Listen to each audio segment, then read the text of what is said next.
This is Edil ICFix YouTube சேனலில் இது ஒரு புது பிளேலிஸ்ட். நார்மலாக கார்த்தி சார் கூட பேசும்போது நிறைய விஷயம் வந்து அவருக்கு தெரிஞ்சிருக்கிறது எனக்கு புரிஞ்சுது. அண்ட் அதை வந்து எப்படி எதிரில் இருக்க அவங்களுக்கு அழகாக புரிய வைக்கணும் அப்படின்ற அவரோட எண்ணம் எனக்கு ரொம்ப பிடிச்சிருந்துச்சு. அதனால தான் இந்த வீடியோ எப்படி கொடுக்கலாம் அப்படின்னு நினச்சோம். All the best for us sir.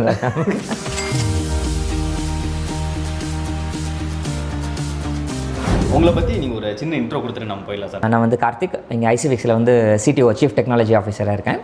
So எனக்கு வந்து எலக்ட்ரானிக்ஸில் பார்த்தீங்க அப்படின்னா ஒரு 4th ஸ்டாண்டர்ட் படிக்கிறதுலேருந்து ஒரு இன்ட்ரெஸ்ட். எனக்கு எப்படின்னா சைல்டுஹுட்டில் வந்து குழந்தைகளோட வெளில போயிட்டு இந்த கிரிக்கெட் விளையாட போனோம், கேம் விளையாட போனோம் அப்படின்ற மாதிரி இல்லாமல் கொஞ்சம் ரிசர்வ்டாக வீட்டில் தான் இருப்பேன். ஓகே. ஸோ அந்த மாதிரி டைமில் வந்து வீட்டுக்கு ஏதாவது டேப் சர்வீஸ் பண்ணுறதுக்கோ டிவி சர்வீஸ் பண்ணுறதுக்கு யாராவது வந்தாங்க அப்படின்னா அவங்கள்ட்ட அந்த எலக்ட்ரானிக்ஸ் போர்ட்ஸ் எல்லாம் காட்டும்போது அது என்ன பொருள், அது ஏன் என்ன ஃபால்ட்டுன்றது எப்படி கண்டுபிடிச்சிங்க, அது என்ன எப்படி ஒர்க் ஆகும், இந்த மாதிரி கொஞ்சம் அவங்கள்ட்ட கொஷின்ஸ் நிறைய கேட்டுகிட்டே இருப்பேன்.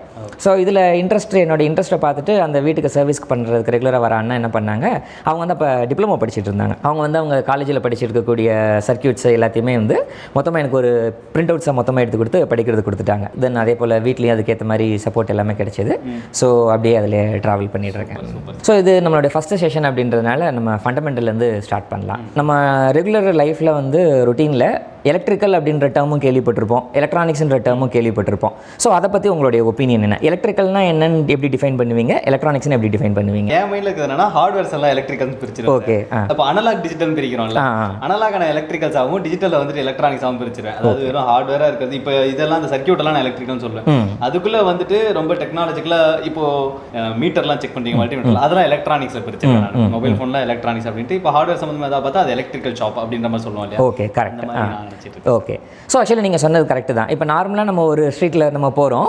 ஸோ போகும்போது அங்கே வந்து எலக்ட்ரிக்கல் ஷாப்புன்னு சொல்லுவோம். அங்கெல்லாம் என்ன வச்சுருப்பாங்கன்னா ஒரு டியூப் லைட் வச்சுருப்பாங்க, பல்ப் வச்சுருப்பாங்க, மோட்டருக்கு பார்த்தீங்கன்னா காயில் வைண்ட் பண்ணிட்டு இருப்பாங்க, ஃபேனுக்கு பார்த்தீங்கன்னா காயில் வைண்ட் பண்ணாங்க, மிக்ஸி சர்வீஸ் பண்ணுவாங்க, கிரைண்டர் சர்வீஸ் பண்ணுவாங்க.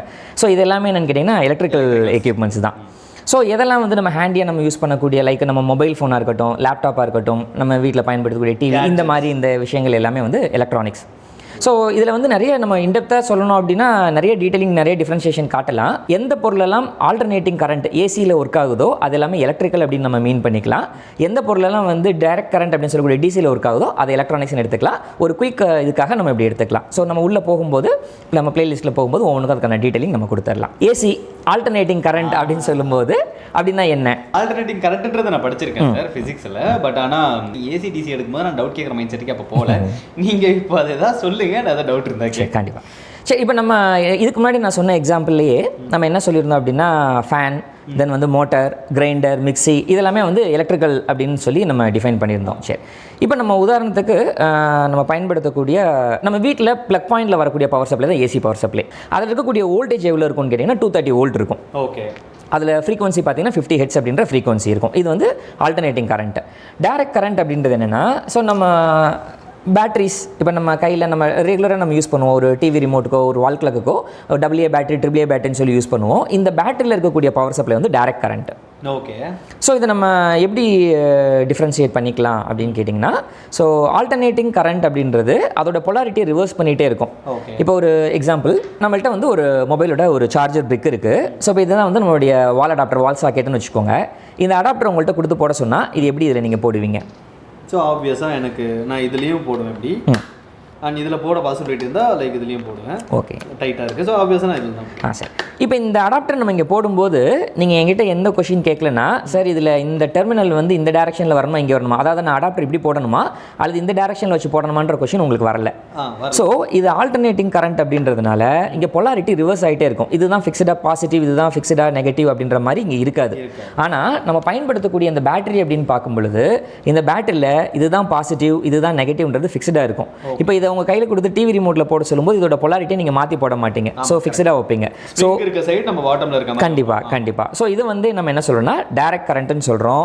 இங்கே அதோட பொலாரிட்டி ரிவர்ஸ் ஆகிட்டே இருக்குது. ஆல்டர்னேட்டிவாக ஃபேஸ், அதாவது உங்களுடைய பாசிட்டிவ் நெகட்டிவ் அப்படின்றது வந்து பொலாரிட்டி ரிவர்ஸ் ஆகிட்டே இருக்கிறதுனால இதுக்கு பேர் ஆல்டர்னேட்டிங் கரண்ட் அப்படின்னு நம்ம மீன் பண்ணுறோம். புரியுது சார். ஆனால் என்ன சார் டிஃப்ரென்ஸ்? ஏன் இந்த மாதிரியே வந்துட்டு பேட்டரியில் கொடுக்க முடியல, கொடுக்கக்கூடாது?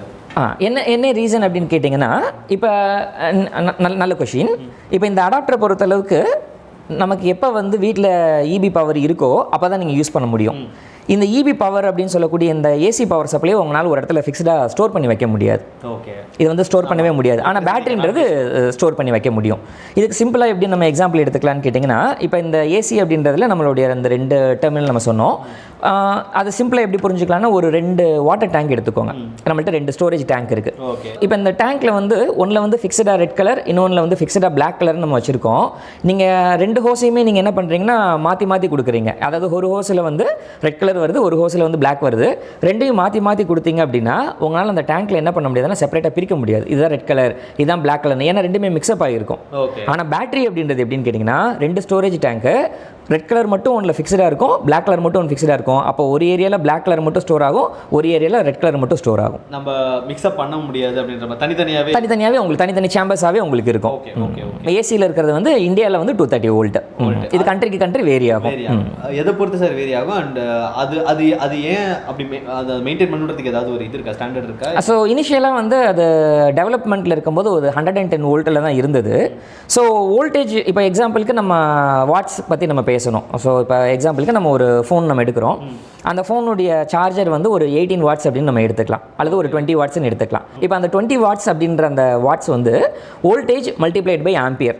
இவங்க 2 பேரோட கூட்டுப்பொருள் தான் வந்து அந்த வாட்ஸ்.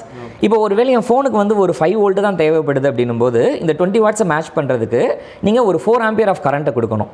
அவ்வளோ கரண்ட்டை வந்து நம்ம ஒரு தின் லைனில் கொண்டு போக முடியாது அப்படின்றதுனால அவங்க வோல்டேஜை இன்க்ரீஸ் பண்ணி ஆம்பியரை கம்மி பண்ணிக்கிட்டாங்க. ஏன்னா காப்பருடைய தேவை அதிகமாக இருக்கும் அப்படின்றதுனால அதை கம்மி பண்ணிக்கிட்டாங்க. ஸோ அது வந்து ஒவ்வொரு கண்ட்ரிக்கும் ஆமாம், அது பிகினிங்கில் ஆரம்பிக்கும் போது அது 110 வோல்ட்டில் இருந்தது, 110 அப்படி இருந்தது. ஸோ லேட்டரான அது என்ன பண்ணிட்டாங்கன்னா, வோல்டேஜ் அதிகமாக்குறது மூலமாக வயரோட திக்னஸை கம்மி பண்ணலாம், காப்பருடைய செலவை கம்மி பண்ணலாம் அப்படின்றதுக்காக அதை இப்போ வந்து 240 வோல்ட் வரைக்கும் மேக்ஸிமம் வச்சுருக்காங்க. ஸோ வேர்ல்டு ஃபுல்லாக எடுத்தோன்னா 100லேருந்து 240 வரைக்கும் இருக்கும். அதுக்குள்ளே வேரி ஆகும். வேரி ஆகிறது எந்த பாயிண்ட் ஆஃப் வியூவில் வேரி ஆகும் சார்? லைக் நீங்கள் சொல்கிற அந்த காப்பர் யூசேஜை பொறுத்து வேரி ஆகுமா, இல்லை எலக்ட்ரிசிட்டி யூசேஜ் பொறுத்து வேரி ஆகும்? அவங்க அந்த கண்ட்ரியோட டெவலப்மெண்ட் பேஸ் பண்ணி இப்போ அந்த கண்ட்ரி வந்து ஆல்ரெடி ஒரு ப்ரீ என்விரான்மெண்ட் செட் பண்ணிட்டாங்க. எக்ஸாம்பிளுக்கு அங்கே வந்து டிரான்ஸ்ஃபார்மர்லாம் போட்டுட்டாங்க, அதுக்கான பவர் கிரிட் எல்லாம் கொடுத்துட்டாங்கன்னா இப்போ அந்த இடத்துல அவங்க வோல்டேஜை மாற்றும் போது என்ன பண்ணணும், அந்த டிஸ்ட்ரிபியூஷன் சிஸ்டமே மறுபடியும் மாற்ற வேண்டியிருக்கும். அவங்க என்ன பண்ண மாட்டாங்க, இதுக்காக மாற்றணுமா, என்னைக்கு தேவைப்படுதோ மாற்றிக்கலான்றதுக்காக அந்த பழைய சிஸ்டமை பயன்படுத்திட்டு இருக்காங்க. லேட்டஸ்ட் அப்டேட் ஆகிறவங்க அந்த 200க்கு மேலே 220, 230, 240 அப்படின்ற ரேஞ்சில் வந்துருவாங்க. இப்போ நமக்கு வந்து ஒரு எலக்ட்ரிக்கல் ஏசி கரண்ட்னா என்ன, டிசி கரண்ட்னா என்னன்றது தெரியாதப்போ ஸோ அதில் கண்டிப்பாக நமக்கு விபரீதம் நடக்கிறதுக்கான வாய்ப்புகள் இருக்குது. இப்போ எக்ஸாம்பிளுக்கு நம்ம ஒரு இடத்துல டிசி பவர் சப்ளை அங்கேயும் வந்து பார்த்தீங்க அப்படின்னா, இப்போ எக்ஸாம்பிளுக்கு நம்ம இந்த மாதிரி வந்து ஒரு ரெட் அண்ட் பிளாக்ல வந்து ஒரு வயர் வச்சுருக்காங்கன்னு வச்சுப்போம். ஸோ இப்போ இந்த வயரில் வரக்கூடியது வந்து நமக்கு ஆல்டர்னேட்டிங் கரண்ட்டா அல்லது டைரக்ட் கரண்ட்டா அப்படின்றது தெரியாத பட்சத்தில் நம்ம ஏசியாக இருந்தது அப்படின்னா இந்த வயசை தொடும்போது நம்ம எலக்ட்ரிக்கல் ஷாக்கு ஃபீல் பண்ணுவோம். டிசியில் வந்து எலக்ட்ரிக்கல் ஷாக் இருக்காது. ஆனால் உண்மை என்ன அப்படின்னு கேட்டிங்கன்னா, ஏசியை விட டிசி வந்து ரொம்ப பயங்கரமானது. இப்போ ஏசியை வந்து நீங்கள் டச் பண்ணும்போது இதுலேருந்து என்ன ஆகும்னா உங்கள் உடம்புக்கு வந்து ஒரு எலக்ட்ரிக்கல் ஷாக் உங்களுக்கு ஃபீல் ஆகும்.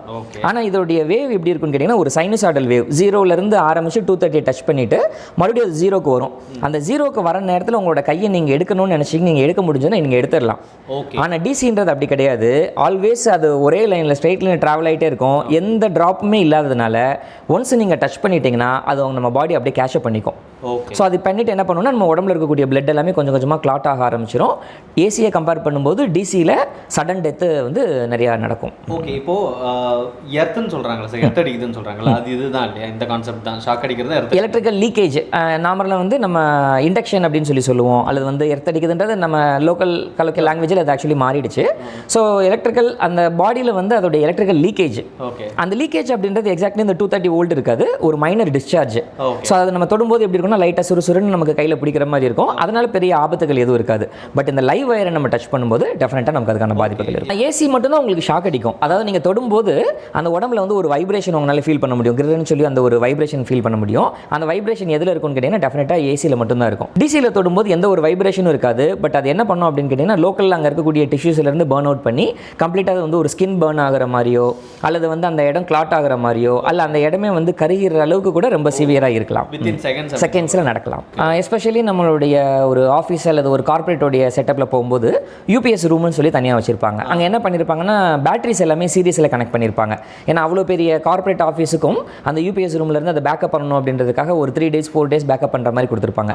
அந்த சர்வர் ரூம்ஸ்லையோ அல்லது அந்த யூபிஎஸ் உடைய பேட்டரி பேக்கப் ரூம்ஸ்லையோ நம்ம போகும்போது ரொம்ப கவனமாக இருக்கணும். ஏன்னா அங்கே பேட்டரிஸ் எல்லாமே நம்ம பேரலையோ இல்லை சீரியஸில் கனெக்ட் பண்ணிருக்கும்போது வோல்டேஜும் அதிகமாக இருக்கும், அஸ் வெல் அஸ் அங்கே கரண்ட்டும் அதிகமாக இருக்கும். ஸோ அந்த இடத்துல ரொம்ப கேர்ஃபுல்லாக நம்ம ஹேண்டில் பண்ணணும். நமக்கு ஒரு 100 வோல்ட்டுக்கு மேலே போகிறது தான் நமக்கு சிவியர் இம்பாக்ட் கொடுக்கும். ஷாக் அடிக்கும் போது வந்துட்டு ஏதாவது கையில் கிரிக்கெட் பேட் வச்சிருந்தீங்கன்னா ஏதாவது பாய் இருந்துச்சுன்னா சுருட்டி அடிச்சிருங்க, துண்டு இருந்து அடிச்சிருங்க. இன்னொன்று எலக்ட்ரிசிட்டியில் ஒர்க் பண்ணும்போது காலில் செருப்பு போட்டு பண்ணுன்னு சொல்கிறது. ஸ்லிப்பர்ஸ் போடுறதுன்றது ரொம்ப அப்சல்யூட்லி நல்ல ஒரு சாய்ஸ். நீங்கள் ஏசி கரண்ட்டில் ஆக்சுவலி இப்போ நம்ம ஒரு விஷயம் நம்ம நோட்டீஸ் பண்ணலாம். நம்மளுடைய கால்கள் வந்து எப்போ தரையில் படுதோ அப்போ தான் நம்ம எலக்ட்ரிக்கல் ஷாக் நடக்கும். இப்போ உதாரணத்துக்கு நம்ம ஒரு இபி லைன் இருக்குது, அதில் போய் ஒரு காக்காவோ குருவியோ போய் ஒரு வயரில் உட்காருது, அதுக்கு ஷாக் அடிக்கிறது இல்லை. ஆனால் நம்ம அந்த வயரத்தோட நமக்கு ஷாக் அடிக்குது. அப்போ ஏன் அந்த பறவைகளுக்கு அடிக்காத ஷாக் நமக்கு மட்டும் அடிக்குது? என்ன காரணம் அப்படின்னு கேட்டிங்கன்னா அந்த பறவையானது அது போய் ஏதோ ஃபேஸ்ன்ற வயர்லையோ அல்லது நியூட்ரல்ன்ற வயர்லையோ தான் அது போய் உட்காரும், ஏதோ ஒரு வயரில் உட்காரும். இப்போ அந்த ஃபேஸ் லைனில் உட்காரக்கூடிய பறவையானது அது அதே லைனில் உட்காந்துருக்கும் போது அந்த எலக்ட்ரிக்கல் கரண்ட் ஃப்ளோ ஆகிறதுக்கான பாத் அங்கே கிடைக்காது. ஸோ இதே பறவையானது அதோட ரெக்கையை கொஞ்சம் ஸ்ட்ரெச் பண்ணி பக்கத்தில் இருக்கக்கூடிய நியூட்ரலோட வயரை டச் பண்ணிட்டாலோ அல்லது அது உட்காந்துருக்கக்கூடிய கேபிளில் இருந்து பக்கத்தில் இருக்கக்கூடிய இபி போஸ்ட்டை டச் பண்ணிட்டாலோ இப்போ அதோட உடம்புல வந்து கரண்ட் பாஸ் ஆகிறதுக்கான ஒரு பாத்து கிடைச்சதுனால அது எலக்ட்ரிக்யூட் ஆகி, அதாவது பறவை வந்து மீடியம் ஆகிடுதா, அது கண்டக்டராக வேலை செய்ய ஆரம்பிச்சிடும். நம்மளும் அப்போ அதே போல் பறவை போல் கால் தரையில் படாமல் நம்ம ஃப்ளோட்டிங்கில் இருக்கோம் அல்லது நமக்கும் பூமிக்கு எந்த விதமான தொடர்பு இல்லைன்னா தாராளமாக ஒரு ஃபேஸ் வயரை நம்ம கையில் தொடலாம், ஷாக் அடிக்காமல் நம்மளால் பார்த்துக்க முடியும். அதே மாதிரி நியூட்ரலில் கை வச்சுட்டு அந்த இது ஒர்க் ஆகுமா சார்? கண்டிப்பாக நீங்கள் நியூட்ரலில் டச் பண்ணிவிட்டு ஃபேஸை தொட்டிங்கன்னா கண்டிப்பாக உங்களுக்கு ஷாக் அடிக்கும். எலக்ட்ரானிக்ஸ் பற்றி பேசும்போது எலக்ட்ரானிக்ஸோடைய விஷயங்களை நம்ம 2ஆக கிளாஸிஃபை பண்ணிக்கலாம். இப்போ உதாரணத்துக்கு எப்படி சொல்கிறதுனா எலக்ட்ரானிக்ஸோடைய போர்டு பிசிபி அப்படின்ற டேர்ம் கேள்விப்பட்டிருக்கீங்களா சார்? பிசிபி அப்படின்றது என்னன்னா பிரிண்டட் சர்க்யூட் போர்டு. இப்போ நம்ம நார்மலாக ஒரு எக்ஸாம்பிளுக்கு என் கையில் இருக்கக்கூடிய இதுக்கு பேர் என்னன்னு கேட்டிங்கன்னா பிரெட் போர்டு அப்படின்னு பேர். இந்த பிரெட் போர்டு வந்து நம்ம காலேஜ் டேஸ்லாம் வந்து நம்ம இது பண்ணுறதுக்காக யூஸ் பண்ணியிருப்போம். இப்போ ஒரு உதாரணத்துக்கு இப்போ இந்த இடத்துல நான் ஒரு எல்இடி, இப்போ இந்த எல்இடியை பொறுத்தளவுக்கு இது வந்து நம்ம லைட் எமிட்டிங் டயோடு அப்படின்னு சொல்லுவோம். இதில் எந்த பின் வந்து நமக்கு லென்த் அதிகமாக இருக்கோ அதை வந்து நம்ம பாசிட்டிவ் அப்படின்னும், இந்த எந்த பின் ஷார்ட்டாக இருக்கோ அதை நெகட்டிவ்னு சொல்லுவோம். லென்த் வேரியேஷன் இருக்குது உங்களுக்கு. ஸோ அப்போ அந்த லென்த் நீளமாக இருக்கிறது வந்து பாசிட்டிவ் அப்படின்னும், ஷார்ட்டாக இருக்கிறது நெகட்டிவ்னு சொல்லுவோம். பட் டயோடை பொறுத்தளவுக்கு நம்ம ப்ளஸ் மைனஸ்ன்னு சொல்கிறது தப்பான விஷயம். அப்போ இங்கே என்ன சொல்லணும்னா லென்த் அதிகமாக இருக்கிறது வந்து ஆனோடு, ஷார்ட்டாக இருக்கிறது கேத்தோடுன்னு சொல்லணும். பட் நார்மலாக நம்மளோட சுற்றி இருக்கிறவங்க ப்ளஸ் மைனஸ்ன்னு சொன்னதுனால அது ஒரு நம்ம 2 விதமாகவும் நம்ம எடுத்துக்கலாம். சரி, இப்போ இந்த எல்இடி எடுத்து நம்ம என்ன பண்ணுறோம்னா இந்த பிரெட் போர்டில் நம்ம கனெக்ஷன் கொடுக்குறோம். இப்போ இதுக்கு ஒரு பவர் சப்ளைவோ ஏதோ ஒன்று வேணும் போது நம்ம என்ன பண்ணுவோம் அப்படின்னு கேட்டிங்கன்னா இந்த மாதிரி ஒரு வயர் எடுத்து இதோட கனெக்ஷன் எடுத்து இன்னொரு இடத்துல நம்ம இதோட லிங்க் கொடுப்போம் ரேண்டமாக. ஆமாம். ஸோ இப்போ ஒரு வேளை இதுக்கு ஒரு பவர் சப்ளை ஏதோ ஒன்று தேவைப்படுது அப்படின்னா இந்த மாதிரி நம்ம கனெக்ஷன் கொடுப்போம். Okay sir. ஆக்சுவலாக பிரெட் போர்டுன்றது என்ன சார்? சர்க்யூட் கொடுத்து ப்ராக்டிஸ் பண்ணுறதுக்கான ஒரு சின்ன ஒரு விஷயம். ஆமாம். இப்போ இந்த பிரெட் போர்டை பொறுத்தளவுக்கு நீங்கள் பார்த்தீங்கன்னா உங்களுக்கு இந்த லைன்ஸ் எல்லாமே உங்களுக்கு நிறைய தெரியும். இதை எப்படி நம்ம எடுத்துப்போன்னு கேட்டிங்கன்னா இந்த மேலே வரக்கூடிய இந்த 2 லைன் 1 2 3 4 5 இந்த 5 பிளாக், இந்த 5 பிளாக்லையும் இந்த பாயிண்ட்லேருந்து இந்த பாயிண்ட் வரைக்கும் இன்டர்னலி வயர்ஸ் கனெக்ஷனில் வச்சுருப்பாங்க. ஸோ நான் உங்களுக்கு என்ன பண்ணுறேன் அப்படின்னா ஜஸ்ட் இதை நான் உங்களுக்கு பிரேக் டவுன் பண்ணி காமிக்கிறேன். ஸோ இதை நம்ம பீல் பண்ணி பார்த்தோன்னா இதுதான் வந்து அந்த பிரெட் போர்டுக்கு இருக்கக்கூடிய ஒரு விஷயம். இதுக்குள்ளே பார்த்தீங்கன்னா ஒரு 5 நம்பர் ஆஃப் கனெக்ஷன்ஸ் நம்ம பில் பண்ணுற மாதிரி உங்களுக்கு அமைப்பு கொடுத்துருப்பாங்க. என்னென்னு கேட்டிங்கன்னா இதுக்குள்ளே இருக்கிறது வந்து பியூர்லி கண்டக்டர் தான். அதாவது இந்த இடத்துல இருக்கக்கூடிய இந்த 5 பிளாக்ஸுக்கு என்ன பண்ணியிருப்பாங்கன்னா இதில் இந்த பாயிண்ட்லேருந்து இந்த பாயிண்ட் வரைக்கும் ஒரே ஒரு கண்டக்டர் கொடுத்துருப்பாங்க. இப்போ இந்த போர்டில் நம்ம இந்த காம்பனண்ட்டை இங்கே நம்ம ஃபிக்ஸ் பண்ணும்போது இந்த 2 டெர்மினலையும் என்ன எடுத்துக்கலாம்னா இந்த 2 டெர்மினல் மூலமாக இந்த 5 பிளாக்ஸ் வரைக்கும் நம்ம ஒரே கனெக்ஷனில் இவங்க எல்லாரையும் பில் பண்ணிக்கலாம். ஸோ வெளியில் நம்ம வயர்ஸ் மூலமாக கனெக்ட் பண்ணுறதுக்கு பதில் இன்டர்னலி அவங்க அந்த கனெக்ஷன் கொடுத்துருப்பாங்க. அதை நம்ம எனேபிள் பண்ணுறது மூலமாக கொஞ்சம் இந்த யூஸ் பண்ணக்கூடிய வயருடைய கவுண்ட்டை குறைச்சிக்கலாம். இப்போ இந்த இடத்துல இந்த பொருள் பார்த்தீங்க அப்படின்னா இதை வந்து நம்ம ரெசிஸ்டர் அப்படின்னு நம்ம கால் பண்ணுவோம். ஸோ இந்த ரெசிஸ்டரை எடுத்து நம்ம என்ன பண்ணுறோம்னா இந்த இடத்துல ஒரு எல்இடியில் கனெக்ட் பண்ணுறோம். இந்த பல்பை வந்து இப்போ நம்ம என்ன பண்ணிடுறோம்னா எனக்கு இந்த இடத்துல கம்ஃபர்டபுளாக இல்லை அப்படின்றதுனால நான் என்ன பண்ணுறேன், நான் அதோட கார்னரில் இங்கே மாதிரி வைக்கிறேன். இப்போ நான் கனெக்ஷன் கொடுக்கக்கூடாது அப்படின்னு கேட்டால் தாராளமாக நீங்கள் கொடுக்கலாம். கொடுத்துட்டு என்ன பண்ணலான்னா இதோட வயர் எடுத்துகிட்டு வந்து இந்த எலக்ட்ரிக்கல் ரெசிஸ்டன்ஸ் இருக்கக்கூடிய இந்த பகுதியோட நீங்கள் இந்த மாதிரி கனெக்ட் பண்ணலாம். இப்போ இங்கே நம்ம யூஸ் பண்ணியிருக்கிறது மொத்தமே 2 காம்பனண்ட் தான். ஒரு எல்இடி இருக்குது, ஒரு ரெசிஸ்டர் இருக்குது. இந்த கனெக்ஷனை பில்ட் பண்ணுறதுக்கு இந்த இடத்துல ஒரு வயர் நம்ம கொடுக்குறோம். இப்போ இதே இது நம்ம கையில் இருக்கக்கூடிய இந்த ஒரு போர்டு, இப்போ இதில் பார்த்தீங்க அப்படின்னா கனெக்ஷன்ஸ் பார்த்தீங்கன்னா நிறைய நம்பர் ஆஃப் காம்பனண்ட் உள்ளே இருக்காங்க. அப்போ இவங்களுக்குலாம் வயசே இல்லையே, இவங்க எப்படி கனெக்ஷனில் இருக்காங்க? இந்த போர்டில் தான் இருக்குது. ஆமாம் சார். அதுக்கு பேர் தான் என்னென்னு கேட்டிங்கன்னா பிசிபி. பிசிபினா இங்கே நீங்கள் வெளியில் பார்க்கக்கூடிய இந்த எக்ஸ்டர்னல் வயரை பிரிண்டட் சர்க்கியூட் போர்டு. இந்த சர்க்கியூட்டை கிரியேட் பண்ணுறதை என்ன பண்ணிடுவாங்கன்னா இந்த போர்டில் இருக்கக்கூடிய இந்த பிரிண்டட் ட்ராக்ஸ் மூலமாக வந்து உங்களுக்கு கனெக்ஷன் கொடுத்துருவாங்க. இப்போ இந்த இடத்துல நீங்கள் பார்க்கக்கூடிய இந்த ஒவ்வொரு ட்ராக்கும் இங்கே பயன்படுத்தியிருக்க வயருக்கு ஈக்குவலண்ட்டாக வேலை செய்யும். இப்போ இந்த இடத்துல ஒரு காப்பர் இங்கேருந்து இங்கே போகுது அப்படின்னா இந்த இடத்துல ஒரு வயர் வச்சு நம்ம சால்டர் பண்ணுறதும் இந்த உள்ளே இருக்கக்கூடிய ட்ராக்கை வந்து பிசிபியில் டிசைனில் பண்ணுறதும் சேம் கனெக்ட் ஆகிருக்கு, இன்டர்னலி கனெக்ஷன் இருக்கும். இந்த சர்க்கியூட்டை போர்ட்லேயே பிரிண்ட் பண்ணிடுறதுனால இதுக்கு பேர் பிரிண்டட் சர்க்கியூட் போர்டு, பிசிபி அப்படின்னு நம்ம கால் பண்ணுவோம். இப்போ இந்த சர்க்கியூட் போர்டை வந்து வயரால கனெக்ட் பண்ணணும் அப்படின்னா அது எப்படி இருக்குன்னு என்னால் இமேஜின் பண்ண முடியுது. அது இப்படி ஆகிறதால உள்ள சைஸ் சின்னதாக இருக்குது. ஆமாம், சைஸ் சின்னதாகிறது ஒன்று. வயரில் பண்ணும்போது என்ன பிரச்சனை அப்படின்னு கேட்டிங்கன்னா இப்போ இந்த இடத்துல வந்து ஒரு 100 வயர்ஸ் நம்ம கனெக்ட் பண்ணியிருக்கோம், பர்ஃபெக்டாக வேலை செய்யும். ஆனால் இப்போ இந்த வயர் வந்து கொஞ்சம் லூஸ் கனெக்ஷனாக இருக்குது, இந்த மாதிரி இப்படி சர்க்கியூட் ஓப்பன் ஆகிடுச்சுன்னா என்டையர் சர்க்கியூட் போர்டு வேலை செய்யாமல் போயிடும். அதை ட்ரபிள் ஷூட் பண்ணுறதோ எந்த வயர் டேமேஜாக இருக்குது, நம்ம ஒரு சர்வர் ரூம்குள்ள நுழையிறது போல் எந்த கேபிள் எங்கே போகுதுன்றது தெரியாமல் நம்ம ரொம்ப கன்ஃபியூஸ் ஆகிடுவோம். எலக்ட்ரானிக் டிவைஸோட சைஸஸ் குறைஞ்சிட்டு வந்ததுக்கு மெயின் காரணமே இது, இந்த பிசிபி டிசைன் பண்ணதுதான்றது ஒரு மெயினான ரீசன் தான். வயர்ஸை நம்ம எலிமினேட் பண்ணிவிட்டு டேரெக்டாக அதோடைய சர்க்கியூட்ஸை வந்து நம்ம போர்டில் பிரிண்ட் பண்ணிடும். என் கையில் இருக்கக்கூடிய இன்னொரு போர்டும் இருக்குது. ஸோ இதுவும் பார்த்தீங்கன்னா நம்ம எலக்ட்ரானிக் போர்டு தான். ஸோ இப்போ இந்த எலக்ட்ரானிக் போர்டில் காம்பனண்ட் பொறுத்தளவுக்கு நம்ம எப்படி பிரிக்கலாம்னா 2 டைப்பாக பிரிக்கலாம். ஒன்று வந்து பிடிஹெச், இன்னொன்று வந்து எஸ்எம்டி. இப்போ என் கையில் வந்து பார்த்தீங்கன்னா ஒரு பிசிபி இருக்குது. இந்த பிசிபி பேர் என்னன்னு கேட்டிங்கன்னா டாட் பிசிபி. ஏன் இதை டாட் பிசிபின்னு சொல்கிறோன்னா இங்கே எல்லாமே உங்களுக்கு வெறும் டாட்டாக இருக்கும், எந்த கனெக்ஷனுமே இருக்காது. ஓகே, சிம்பிளி எந்த கனெக்ஷனுமே இருக்காது, ஜஸ்ட்டு ஹோல்ஸ் மட்டும்தான் இருக்கும். இப்போ நீங்கள் பார்த்தீங்கனாலே இந்த ஹோல்ஸ் வந்து உங்களுக்கு விசிபிளாக தெரியும். இப்போ நம்ம என்ன பண்ணுறோம் அப்படின்னா இந்த எல்இடின்னு சொல்லக்கூடிய இந்த ஒரு பொருளை எடுத்து இந்த ஹோல் வழியாக நம்ம என்ன பண்ணுறோம், இதை உள்ளே இன்சர்ட் பண்ணுறோம். ஓகே, இப்போ நான் இன்சர்ட் பண்ணிட்டேன், காம்பனண்ட் உள்ளே போயிடுச்சு. இப்போ இந்த போர்டுடைய அதர் சைடில் நான் என்ன பண்ணிடுவேன் அப்படின்னா ஒரு எக்ஸாம்பிளுக்கு இந்த ஒரு சால்டரிங் அயன் இருக்குது அப்படின்னா இந்த சால்டரிங் அயன் வச்சு இந்த 2 சைடில் நான் சால்டரை வச்சு நான் பேஸ்ட் பண்ணிடுவேன். இந்த காம்பனண்ட் என்ன ஆயிரும்னா பெர்மனெண்ட்டாக இதில் ஸ்டிக் ஆன் ஆகிடும். இந்த காம்பனண்ட்டை நம்ம என்ன பார்த்தோம், இந்த காம்பனண்ட்டை பொறுத்தவரைக்கும் இதுக்கு 2 நம்பர் ஆஃப் டெர்மினல்ஸ் அல்லது 2 நம்பர் ஆஃப் பின் இருக்குன்னு சொல்லலாம். இந்த பின்னை நம்ம என்ன பண்ணுறோம்னா போர்டில் இருக்கக்கூடிய ஹோல் வழியாக நம்ம இன்சர்ட் பண்ணுறோம். ஸோ பின் த்ரூ ஹோல், இதுதான் பிடிஹெச். ஸோ அப்போ இந்த காம்பனண்ட்டை வந்து நம்ம டெக்னிக்கலாக சொல்லும்போது பிளாட்டட் த்ரூ ஹோல்னு சொல்லுவோம். பட் சிம்பிளான லாங்குவேஜுக்காக நம்ம எப்படி இருக்கலாம், பின் த்ரூ ஹோல் டெக்னாலஜி அப்படின்னு எடுத்துக்கலாம். இங்கே நிறைய காம்பனண்ட் வச்சுருக்காங்க. இந்த காம்பனண்ட்டோடைய சால்டரிங் பண்ணியிருக்க பகுதி எல்லாமே எங்கே இருக்குது அப்படின்னு கேட்டிங்கன்னா போர்டுடைய பின்னாடி இருக்கக்கூடிய இங்கே தான் சால்டர் பண்ணியிருக்காங்க. அப்போ இந்த போர்டு வந்து என்ன போர்டுன்னு கேட்டிங்கன்னா பிடிஹெச் எலக்ட்ரானிக்ஸ். ஸோ முதல்ல இந்த போர்டெல்லாம் ஃபிக்ஸ் பண்ணிவிட்டு சால்டர் பண்ணிட்டு அதுக்கப்புறம் நீங்கள் சொன்ன அந்த கனெக்ஷன்ஸ் கொடுப்பாங்களா? கனெக்ஷன்ஸ் ஆல்ரெடி பில்ட் பண்ணிடுவாங்க. ஃபஸ்ட்டு ப்ராசஸ் வந்து உங்களுக்கு சர்க்யூட்டை பில்ட் பண்ணுறது தான், கனெக்ஷனை பிரிண்ட் பண்ணிடுவாங்க. ஸோ இட் இஸ் இந்த டிசைன் முதல்ல கண்டிப்பாக டிசைன் பண்ணிடுவாங்க. அந்த காம்பனண்ட்டுக்கு ஏற்ற மாதிரி ஸ்பேசிங்கை கொடுத்து கண்டிப்பாக கனெக்ட் பண்ணலாம். ஆமாம் சர்க்யூட் அங்கே பிரிண்ட் பண்ணிடுவோம். அந்தந்த காம்பனண்ட்டை அந்தந்த இடத்துல வந்து கரெக்டாக வச்சு சால்டர் பண்ணுறது மட்டும் நம்ம மேனுவலாவோ அல்லது ஆட்டோமேட்டிக்காவோ பண்ணிடுவோம். Super sir. ஸோ இது வந்து நம்ம பிடிஹெச் அப்படின்னு கால் பண்ணுறோம். சரி, இதோட அட்வான்ஸ்டு வெர்ஷன் என்ன அப்படின்னு கேட்டிங்கன்னா அதுதான் இன்றைக்கி நம்ம நடைமுறையில் பயன்படுத்திருக்கக்கூடிய எஸ்எம்டி. ஓகே, எஸ்எம்டி அப்படின்னா சர்ஃபேஸ் மவுண்ட் டெக்னாலஜி. இப்போ இதுவே பழசுன்னு சொல்கிறீங்களா? பழசு சார். எஸ்எம்டி நம்ம பிடிஹெச் வந்து கொஞ்சம் பழைய டெக்னாலஜி தான், பட் ஸ்டில் நம்ம இன்னும் அதை யூஸ் பண்ணிட்டு தான் இருக்கோம். சரி, அந்த எஸ்எம்டின்றது சர்ஃபேஸ் மவுண்ட் டெக்னாலஜி. இப்போ இதுதான் சர்ஃபேஸ். இந்த சர்ஃபேஸ்க்கு மேலே அந்த பொருளை என்ன பண்ணுறாங்கன்னா தூக்கிட்டு வந்து மவுண்ட் பண்ணுறாங்க. ஓகே, ஸோ இதில் வந்து என்ன இருக்காதுன்னா போர்டில் ஹோல் இருக்காது. அதே போல் அந்த எஸ்எம்டி எலக்ட்ரானிக்ஸில் நம்ம பார்க்கக்கூடிய அந்த பொருளுக்கு இப்போ எக்ஸாம்பிளுக்கு எப்படி எடுத்துக்கலாம்னா இதுதான் வந்து அந்த எஸ்எம்டி காம்பனண்ட். இந்த காம்பனண்ட்டுக்கு என்ன இருக்காதுன்னா பின்னே இருக்காது. ஓகே, அப்போ இது என்ன பண்ணுவாங்கன்னா இதுதான் சர்ஃபேஸ். இந்த சர்ஃபேஸ்க்கு மேலே அதை மவுண்ட் பண்ணுறாங்க. மவுண்ட் பண்ணிவிட்டு இப்போ என்ன பண்ணுவாங்கன்னா இந்த சால்டரிங் ஏன்னா போர்டுக்கு பின்னாடி இருக்க ஹோலில் வைக்காமல் இங்கேயும் லெட் வச்சு லாக் பண்ணிடுவாங்க சேம் சைட்லேயே.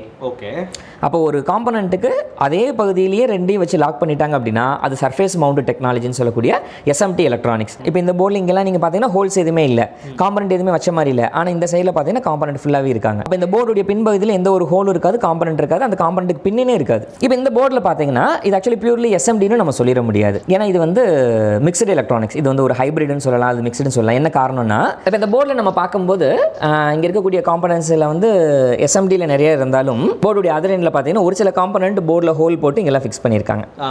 ஸோ அப்போ இது வந்து நம்ம என்ன சொல்லுவோம்னா இது வந்து ஹைப்ரிட் போர்டு, அதாவது எஸ்எம்டி ப்ளஸ் பிடிஹெச் ரெண்டையுமே பயன்படுத்தின ஹைப்ரிட் போர்ட்ஸ். ஸோ இதுவும் வந்து நம்ம நடைமுறையில் பயன்படுத்திருக்கோம். நம்ம லேப்டாப்பும் அப்படி தான் வரும். ஓகே, சம் போர்ஷன் வந்து உங்களுக்கு பிடிஹெச்சில் இருக்கும், மெஜாரிட்டி ஆஃப் போர்ஷன் வந்து உங்களுக்கு எஸ்எம்டி டைப்பில் உங்களுக்கு இருக்கும். ஒரு பிடிஹெச் அப்படின்னு சொல்கிறத விட எஸ்எம்டி வந்து அட்வான்டேஜ். இப்போ என்ன ரீசன் கேட்டிங்கன்னா இப்போ இந்த போர்டு வந்து நம்ம ஒரு பிடிஹெச் போர்டாக பார்க்குறோம். நம்ம இங்கே ஃபுல்லாகவே காம்பனண்ட் வச்சுருக்கோம், பேக் சைடில் ஃபுல்லாகவே இங்கே சால்டர் பண்ணியிருக்காங்க. இப்போ இந்த போர்டை காம்பனண்ட்டை நம்ம ஒரு சைடு தான் ப்ளேஸ் பண்ணியிருக்கோம். ஒருவேளை இது எஸ்எம்டியாக இருந்தால் இந்த போர்டுடைய இந்த ஹாஃப்லேயும் நம்மளால் காம்பனண்ட் ப்ளேஸ் பண்ண முடியும். இவ்வளோ பெரிய போர்டை நம்ம இவ்வளோ ஹாஃப் ஆஃப் த போர்டை நம்ம சின்னதாக கன்வெர்ட் பண்ணிட முடியும். அப்போ போர்டோட சைஸு சின்னதாக இருக்கும்போது உங்களுக்கு அட்வான்டேஜாக இருக்கும் உங்களுக்கு. So SMT advantage. அதாவது வந்துட்டு நமக்கு அந்த ரெஸ்ட்ரிக்ஷன்ஸ் இல்லை, இங்கே தான் வைக்கணும் அப்படின்னு கிடையாது. இது ஆக்சுவலி உண்மை என்னன்னு கேட்டிங்கன்னா, இப்போ இந்த போர்டை ப்ரொடக்ஷன் பண்ணும்போது கம்பெனி சைட்லேருந்து வரும்போது கண்டிப்பாக இது ஒரு ஹியூமன் செய்ய மாட்டாங்க. இது மேனுவல் ப்ராசஸ் கிடையாது. இது வந்து ஆட்டோமேட்டிக்காக வந்து ரோபோட்ஸோட ஆம்ஸ் மூலமாக பில் பண்ணுறாங்க. காம்பனண்ட்டை வந்து அவங்க என்ன கொடுத்துருவாங்கன்னா பிக் அண்ட் ப்ளேஸ் பண்ணக்கூடிய ரோபோட்டிக் ஆம்ஸ்ட்டை கொடுத்துருவாங்க. ஸோ அது ஆட்டோமேட்டிக்காக ஆம்ஸ் தான் உங்களுக்கு பண்ணும். ஸோ இதில் ப்ராப்ளம்னு வரும்போது அதை ட்ரபிள் ஷூட் பண்ணுறது தான் வந்து ஒரு டெக்னீஷியன் பாயிண்டில் ஒரு சர்வீஸ் இன்ஜினியருடைய ரோலாக இருக்கும். ஸோ அதை வந்து நம்ம சொல்லிக் கொடுக்குறோம். எப்படி பண்ணணும், அந்த காம்பனண்ட் எப்படி சேஃபாக எடுக்கிறது, எப்படி திரும்ப ரீப்ளேஸ் பண்ணுறதுன்னு சொல்லி தரோம். ஸோ பட் ப்ரொடக்ஷன் சைடில் இது எல்லாமே வந்து ரோபோட் செய்யக்கூடிய ஒர்க் தான். இப்போ இந்த பாயிண்டில் உங்களுக்கு என்ன கிளாரிட்டி கிடச்சிருக்குன்னா, நம்ம வால் அடாப்டர்லேருந்து நம்ம ப்ளக்லேருந்து எடுத்து எதெல்லாம் யூஸ் பண்ணுறோமோ இதெல்லாம் எலக்ட்ரிக்கல். அது ஏசியிலேருந்து வேலை செய்கிறது எலக்ட்ரிக்கல், பேட்டரியிலேருந்து வேலை செய்கிறது எல்லாமே டிசிலேருந்து ஒரு கால் எலக்ட்ரானிக்ஸ்னு இருக்கும். இப்போ நம்ம வீட்டில் பயன்படுத்தக்கூடிய டிவி அப்படின்றது எலக்ட்ரிக்கலா எலக்ட்ரானிக்ஸா? சார் டிவி வந்துட்டு ஏசி நீங்கள் எலக்ட்ரிக்கல்னு சொன்னீங்க. அப்போ எலக்ட்ரிக்கல். ஆனால் இங்கே என்னென்னு கேட்டிங்கன்னா டிவின்றது எலக்ட்ரானிக்ஸ்.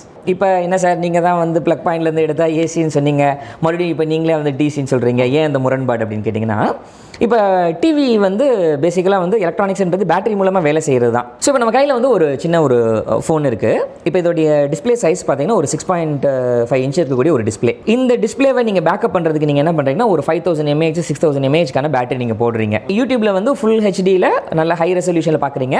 இப்போ உங்கள் ஃபோனுக்கு வந்து என்ன நடக்குதுன்னா இன்டர்நெட்டும் வேலை செய்யுது, அஸ் வெல் அஸ் வந்து உங்களுடைய டிஸ்பிளே ஃபுல் பிரைட்னஸில் இருக்குது, ஆடியோ சிஸ்டம் வேலை செய்யுது. அப்போ மல்டி ஃபங்க்ஷன் செய்யும்போது ஒரு 2 hours வந்து உங்களுக்கு அது கிடைக்கும். ஆமாம், என் ஃபோன் அடி வாங்கிடுச்சு பேட்டரி. ஆக்சுவலாக நீங்கள் புதுசாக இருந்தாலுமே அவ்வளோதான். நீங்கள் ஒரு மூவி பார்க்கலாம், ஒரு 3 hours உங்களுக்கு தாங்கலாம். ஃபுல் டைம் நீங்கள் யூஸ் பண்ணிங்கன்னா ஸ்க்ரீன் ஆன் டைம். ஸோ இப்போ ஸ்க்ரீன் ஆன் டைம் வந்து ஒரு 3 hours தான் தாங்குது உங்களுக்கு.